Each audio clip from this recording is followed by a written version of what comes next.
Hi, I'm Seng. So today I'll show you how to set the sale by weight in FeedMe. So normally sale by weight is because your item price is determined by the weight or length. Normally it is used by seafood restaurant. Thank you. First, log into your FeedMe portal, then go to the menu and click on Unit. So first, you need to create the unit first. For example, you create by gram and the symbol is G, and precision you can put on 3.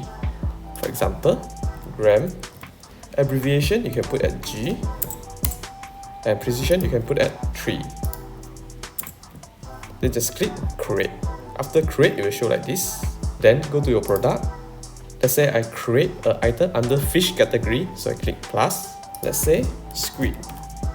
Go to sell by unit, just turn it on and put 100 gram and put G.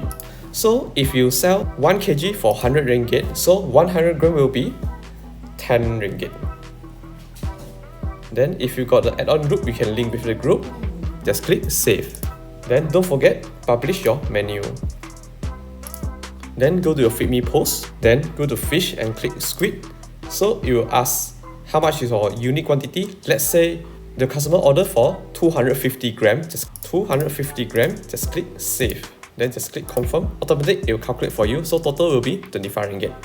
If another customer they order for 500 gram, same theory apply. Click on the unit quantity and click 500. Just click save. Then it shows 50 ringgit. Just bear in mind that you must put the unit as a gram or milliliter. If your item is linked with the add-on, you can do it like this. Select your add-on. Just click confirm. Then it will show the correct price and the add-on. That's all for today. Thank you. Cari post system, cari Aseng. Find Genius Post, find Aseng. Aseng. 找 post system， 找 Aseng。